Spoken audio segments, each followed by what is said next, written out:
In this module, let's talk about sourcing your product. So the method that I've been talking about and teaching, commonly referred to as private labeling or white labeling or even building your own brand. The best place to source these products are going to be directly from the factories, right from the manufacturers. This gives you the most customization options. This gives you the best pricing, the most flexibility. This is just the best place to purchase these types of products. So now it's like, okay, where do we find these factories or these suppliers? And there's a few different places to do it. The most popular one is probably Alibaba. Alternative to Alibaba is Global Sources. You can also go to trade shows.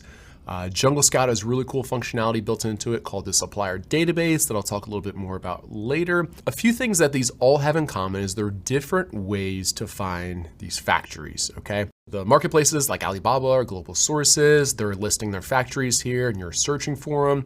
Obviously something like a trade show, you're going around, you're talking to different factories that are exhibiting there. With Jungle Scout Supplier Database, you can actually just spy on competitors or other people to see what factories they're using. So these are all cool and different ways to go about finding your products.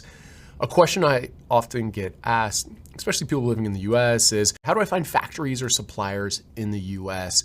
And the truth of it is that they are very limited.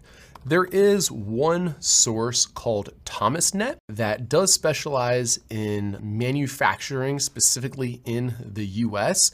And feel free to check this out if you want. However, my experience with it has been that it's a pretty poor collection of factories or suppliers. And I haven't met too many people that have had success with Thomasnet. I think the truth of the matter is there's just not a lot of manufacturing that happens in the US, especially with these types of products that we're looking for. It's typically overseas and most of it's in China. And I think for a lot of people that scares them quite a bit, the cultural differences or the time zone differences or language barrier.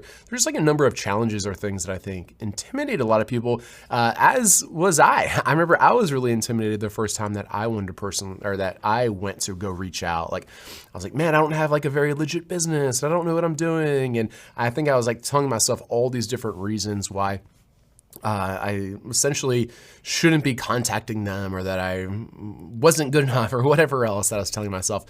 And the truth of the matter is you don't have to be scared at all. You know, these factories are going to be excited to hear from you. They're going to be excited to make a new client. They're in the business of manufacturing goods and selling it. So anyone who approaches them wanting to purchase some of their goods is definitely going to be kind of like a friend of theirs. The next few lessons, I'll go into more detail about where I personally look for and the exact steps that I use to find these different factories, but it's just like kind of like a big picture overview. I'll also be helping you guys with best practices as far as reaching out to them. We can talk a little bit about trade shows and understanding Chinese culture. I'll teach you more about evaluating the responses and ordering samples when you communicate with these different factories, evaluating your samples, calculating your profitability, now that we know the price of these products. And then I'll even go into creating a purchase order and product inspections and more. So this is going to be a great module, and I'll see you in the next lesson.